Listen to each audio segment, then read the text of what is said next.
Hari ini kan, kita nak selongkar cerita di sebalik satu kedai yang logonya warna hijau tu. Yang kita semua kenal sangat. Betul? Watsons. Jom kita dalami kisah di sebalik kejayaan Watsons ni. Cuba bayangkan, pernah tak anda rasa macam ni? Anda masuk je satu kedai dan tiba-tiba semua benda yang anda perlukan, dari ubat gigi sampai ke serum muka, semuanya ada kat situ. Lega kan rasa dia? Itulah sebenarnya pengalaman yang Watsons nak kita rasa setiap kali kita masuk kedai dia. Dan percayalah, ia bukan satu kebetulan. Okey, jom kita mulakan. Di sebalik kedai yang nampak moden dan sentiasa ada kat mana-mana ni, sebenarnya tersimpan satu sejarah yang sangat panjang. Watsons ni sebenarnya adalah gergasi runcit sejak tahun 1841 lagi. Lama kan? Ya, Watsons bukan setakat kedai biasa kat hujung jalan tu. Sebenarnya, ia adalah salah satu rangkaian peruncit kesihatan dan kecantikan yang terbesar, bukan di Malaysia je, tapi di seluruh Asia. Dengan beribu-ribu cawangan, skala dia memang jauh lebih besar daripada apa yang kita selalu bayangkan.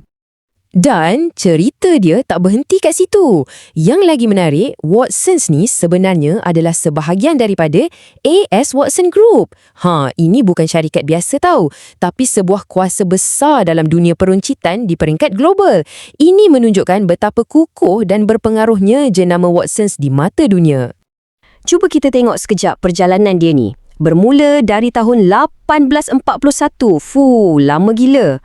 Dari satu permulaan yang ringkas, sekarang ni Watsons dah jadi jenama global. Ada di macam-macam negara. Memang satu perjalanan yang luar biasa. Okey, dari cerita pasal dunia, jom kita zoom in balik ke tempat kita, ke persekitaran kita. Watsons di sekeliling anda. Kalau kat Malaysia ni, Watsons memang ada kat mana-mana, betul tak? Pergi je mana-mana pusat membeli belah, mesti nampak kedai fizikal dia. Tapi, bukan itu je. Kalau anda jenis yang malas nak keluar rumah, platform digital dia pun ada. Boleh shopping dari mana-mana je, bila-bila masa. Senang kan? Dan bila dah masuk Watsons tu, macam syurga membeli belah kan?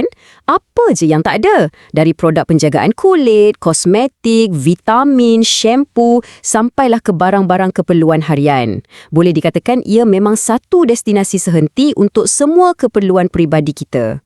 Jadi, mesti kita tertanya-tanya, apa rahsia diorang ni? Kenapa kita ni asyik nak kembali je ke Watsons? Jom kita bongkar rahsia tarikan pelanggan diorang. Sebenarnya kan, jawapan dia agak mudah je. Kuncinya satu perkataan, promosi. Inilah dia, salah satu sebab utama kenapa Watsons ni begitu popular. Sebab promosi yang sentiasa ada. Dan promosi dia pula bukan biasa-biasa tau. Kita selalu nampak tawaran beli satu percuma satu yang memang susah nak tolak. Lepas tu ada pula potongan harga istimewa untuk produk kegemaran kita. Dan yang paling best, tawaran eksklusif untuk ahli. Siapa je yang tak suka jimat kan? Tapi kan, strategi diorang ni sebenarnya lebih mendalam dari tu. Ia bukan setakat nak bagi tawaran untuk tarik orang datang sekali je. Tidak. Sebaliknya, ia adalah tentang menghargai kesetiaan. Diorang nak buat kita, pelanggan setia ni, rasa betul-betul dihargai. Dan cara terbaik nak buat kita rasa dihargai tentulah melalui program keahlian diorang.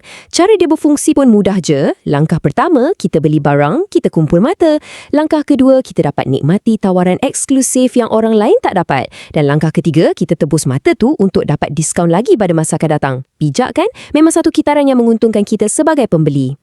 Jadi, bila kita gabungkan semua ni, sejarah yang panjang, produk yang pelbagai dan strategi promosi yang bijak, semua ini membawa kita kepada satu kesimpulan yang sangat penting. Watsons adalah sebuah jenama yang dipercayai. Dan bila kita cakap pasal pelanggan, kita bukan cakap pasal ribu-ribu orang tau. Kita cakap pasal jutaan pelanggan di seluruh Asia yang setiap hari meletakkan kepercayaan mereka kepada jenama Watsons ni untuk keperluan kesihatan dan kecantikan mereka.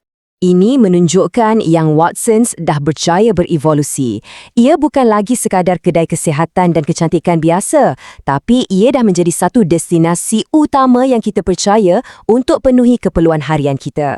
Ia dah jadi sebahagian daripada rutin hidup kita semua. Okey, sebelum kita habis, saya nak tinggalkan satu soalan untuk anda fikir-fikirkan.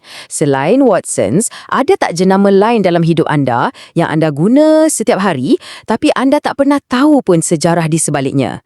Cuba fikirkan, mungkin anda akan terkejut. Jom klik link di bawah untuk shopping di Watson ya.